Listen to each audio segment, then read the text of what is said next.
Que faire des mômes? Que faire des mômes? Que faire des mômes? Que faire des mômes? Que faire des mômes? Que faire des mômes? Que faire des mômes? Que faire des mômes? Eric Couder. Bonjour à tous, bienvenue pour ce nouvel épisode de Que faire des mômes, c'est Eric Couder. Dans l'épisode d'aujourd'hui, je vous propose d'écouter la deuxième partie de l'interview que m'a accordé Steve Waring pour son album Événement, Steve Waring, 50 ans de scène.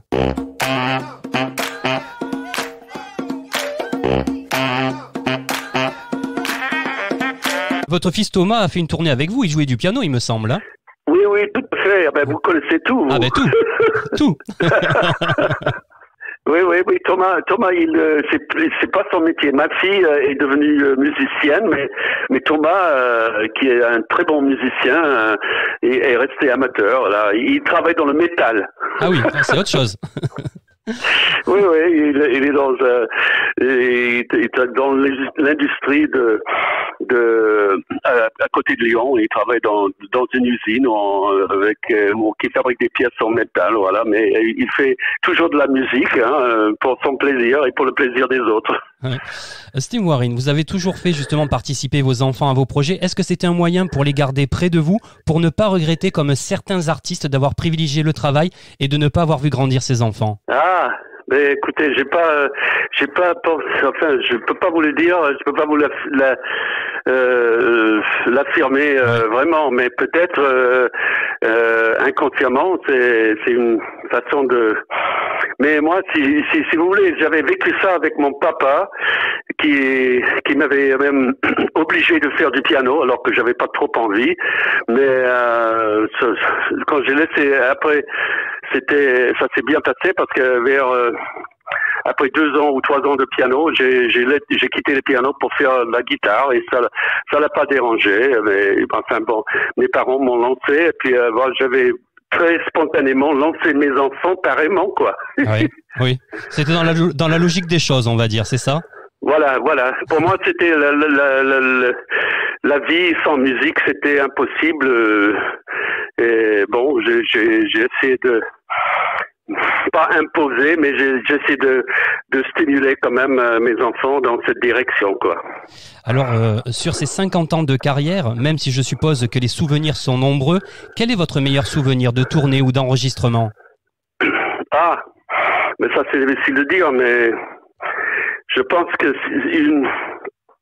une chose qui est passionnante pour moi, qui est née aux États-Unis et qui parlait pas très bien. Je savais lire le français, et l'écrire, mais je savais pas trop bien le parler. Quand je suis arrivé en 65 en France pour 1 an, j'ai pas imaginé que grâce à la France, je connaîtrais le continent qui a donné naissance au blues. Moi, j'étais passionné du blues à la guitare. Je jouais déjà un petit peu de blues. Et puis, grâce à ma venue en France, j'ai pu, déjà en 67, aller chanter pour un public au Sénégal, au Gabon, et les anciennes colonies de la France. J'ai pu connaître l'Afrique et des publics merveilleux qui sont en Afrique grâce à la France, quoi. Et grâce à la langue française, parce que en 67 déjà, je commençais à bien parler le français, donc on m'a fait venir au Sénégal, au Gabon, et dans d'autres pays, le Madagascar aussi, après, dans des lieux francophones, voilà. Est-ce qu'il y a une salle, justement, que vous avez préférée? Vous avez beaucoup voyagé à travers le monde, vous avez joué dans différentes salles. Quelle est la salle la plus mythique pour vous? Ah, ce que j'aime beaucoup, c'est des salles en gradin, des salles en plein air aussi. J'ai vu, ça c'était magnifique, à Orange. J'ai joué dans le théâtre antique d'Orange.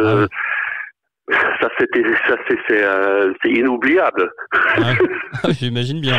Steve Waring, 50 ans de scène, c'est aussi un spectacle, hein? Oui, exact. Ouais.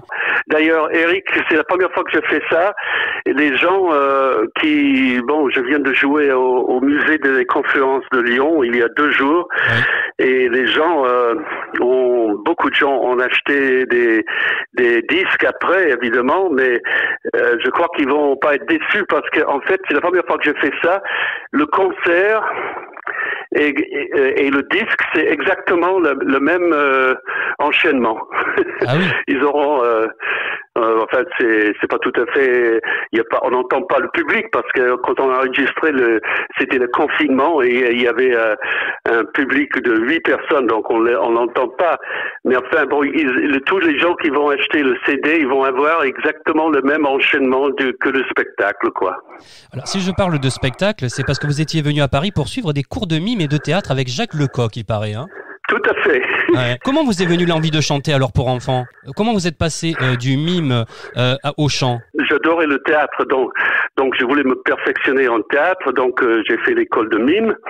Mais en même temps, pour payer mes cours de mime, je chantais Place de la Contrescarpe. Le soir, je chantais Place de la Contrescarpe. Il y avait un café-théâtre là qui existe encore. Et donc en 66, j'ai remplacé Graham Allwright qui partait. Mon premier gig, c'était Place de la Contrescarpe en remplaçant Graham Allwright, voilà. Chers auditeurs, un grand merci à vous tous pour votre fidélité. Rendez-vous au prochain épisode pour découvrir la 3e et dernière partie de cette interview consacrée au nouvel album de Stingwaring, 50 ans de scène. À bientôt.